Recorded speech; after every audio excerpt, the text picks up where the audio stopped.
อาทิตย์ใกล้อัสดงรับลงเหลี่ยมเขาตอนนี้17 นาฬิกานาทีแล้วเนาะก็หาที่พักได้แล้วสถานบางมาชมที่พักนี่ก็ข้ามลงถนนมาหันห้องน้ำหันห้วยน้ำมีร่องน้ำมีห้วยนี่คือบริเวณสุสานป่าช้าที่จะมาพักสำหรับคืนนี้ก็เป็นป่าช้าที่มีการพัฒนาสะอาดอยู่เนาะมีต้นไม้ร่มรื่นมีต้นจามจุลีหรือว่าต้นชำฉาแล้วก็หมู่บ้านอยู่ตั้งในพุ่นนะช่างก็มาทำสีทำศาลาหลังใหม่กับสุสานป่าช้ากำลังจะกลับบ้านกันได้ไปขออนุญาตท่านผู้นำท่านผู้ใหญ่บ้านเรียบร้อยแล้ววันนี้ได้นอนเมนเพราะว่าศาลาตั้งลุ่มนี้ยังบัดเสร็จดีแล้วก็มันต่ำไปหน่อยมันอากาศมันร้อน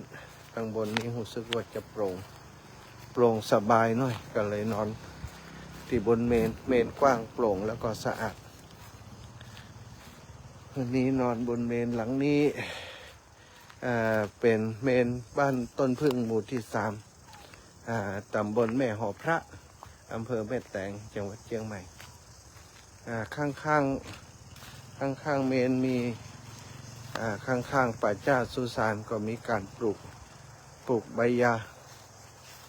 าขึ้นใบยาเมืองครับใบยาปลูกยาสูบ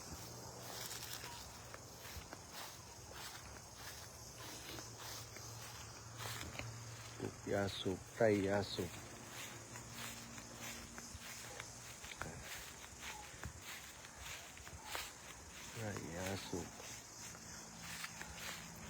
ธรรมชาติยามเย็นดอกมันงามดีดอกยาสูบ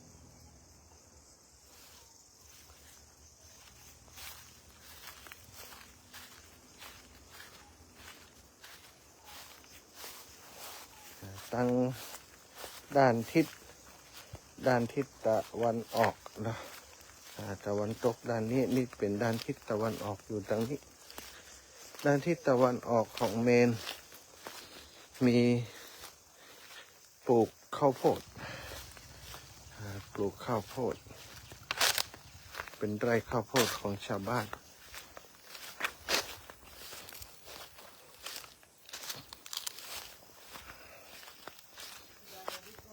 สัตว์ครับ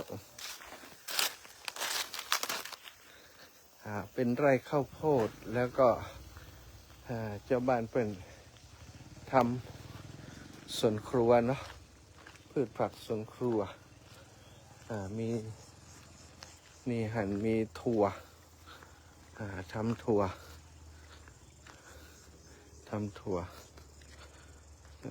ผักยาวมะเขือแตงก็ทำหลายอย่างบรรยากาศยามเย็นวันนี้ที่สวนของ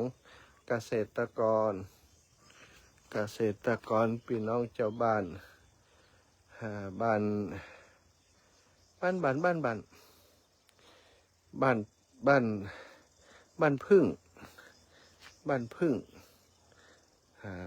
่งตำบลแม่หอพระอำเภอแม่แตงจังหวัดเชียงใหม่เนาะก็ได้มาอยู่ท่ามกลางธรรมชาติคืนนี้จะพักที่นี่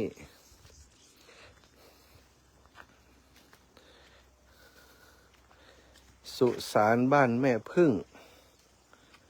บ้านพึ่งตำบลแม่หอพระอันนี้หอมด้วนสะระแหน่สวยงาม มะเขือส้มอันนี้ธรรมชาติดีเนาะล้างตีนแช่ตีนจุ่มตีนในน้ำใส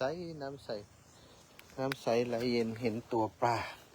อันนี้คือน้ำนะครับ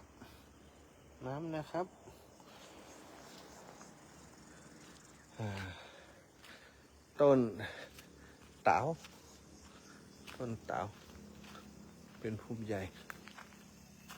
ห้องน้ำมีน้ำเรียบร้อย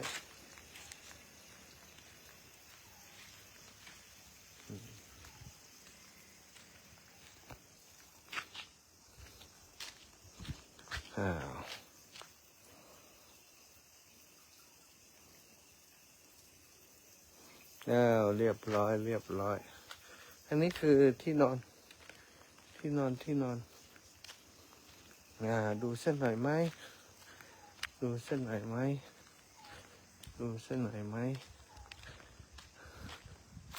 นอนข้างบนนี่วันนี้ที่นอนยกสูงหน่อยบนเมนนอนบนนี่นอนบนนี่พักนี่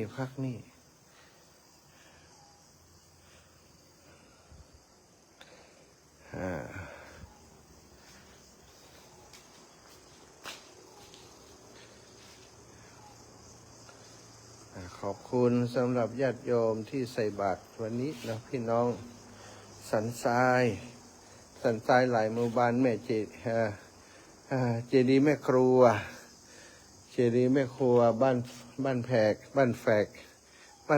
แล้วก็บ้านแล้วก็บ้าน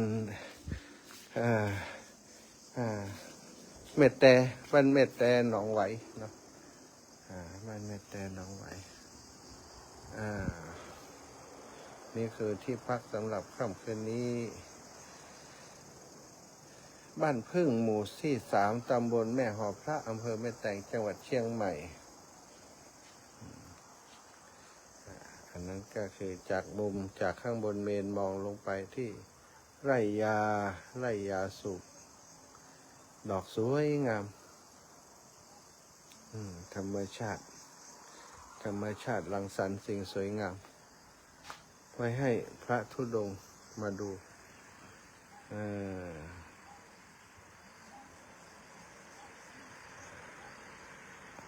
ญาติโยมทั้งหลาย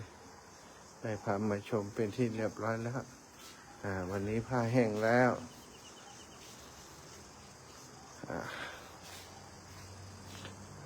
เจริญสุขเจริญธรรมอยู่ดีมีสุขกันทุกท่านทุกคนเถิดเรียบร้อย